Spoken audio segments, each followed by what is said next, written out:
పాలకుర్తి మండలం బసంత్ నగర్ లో ఉన్న ప్రాథమిక ఆరోగ్య కేంద్రాన్ని ఆకస్మికంగా తనిఖీ చేశారు. పిహెచ్సిలో ఉన్న వార్డులు, ల్యాబ్లను కలెక్టర్ పరిశీలించారు.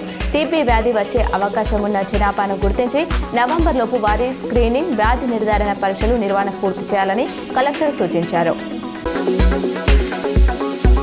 తెలంగాణ రాష్ట్ర ప్రభుత్వం రైతులకు కొరత లేకుండా ఎరువులు అందిస్తున్న విషయాన్ని జీర్ణించుకోలేని కొరుట్ల ఎమ్మెల్యే కల్వకుంట్ల సంజయ్ అసత్య ఆరోపణలతో రైతాంగాన్ని తప్పుదోవ పట్టించే ప్రయత్నం చేస్తున్నారని రాష్ట్ర కాంగ్రెస్ పార్టీ సీనియర్ నాయకులు జువాడి కృష్ణారావు అన్నారు.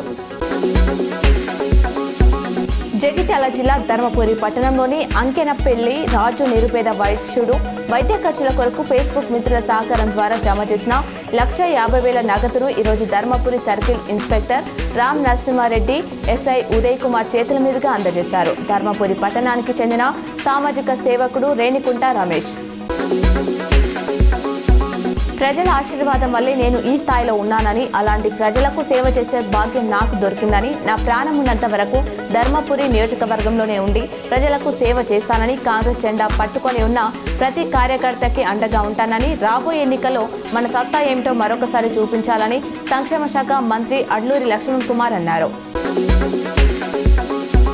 Lions Club of Karimnagar, Balajinagar, Lions Club of Srinidhi సౌజన్యతో స్థానిక ప్రభుత్వ ఆసుపత్రిలో పేదలకు ఉచిత అన్నప్రసాదం వితరణ చేశారు. కరీంనగర్ పోలీస్ కమిషనర్ గౌస్ అలం ఆధ్వర్యంలో 2 రోజుల పాటు నిర్వహించే ఫైరింగ్ ప్రాక్టీస్ ఈ రోజు ప్రారంభించారు. ప్రతి సంవత్సరం శిక్షణలో భాగంగా అధికారులందరికీ ఈ ఫైరింగ్ ప్రాక్టీస్ నిర్వహిస్తామని సిపి గౌస్ అలం తెలిపారు. కరీంనగర్ కమిషనరేట్ పరిధిలోని కొత్తపల్లి పోలీస్ స్టేషన్ పరిధిలోని ఎలగందల్ ఫైరింగ్ రేంజ్ లో ఈ ప్రాక్టీస్ జరుగుతుంది.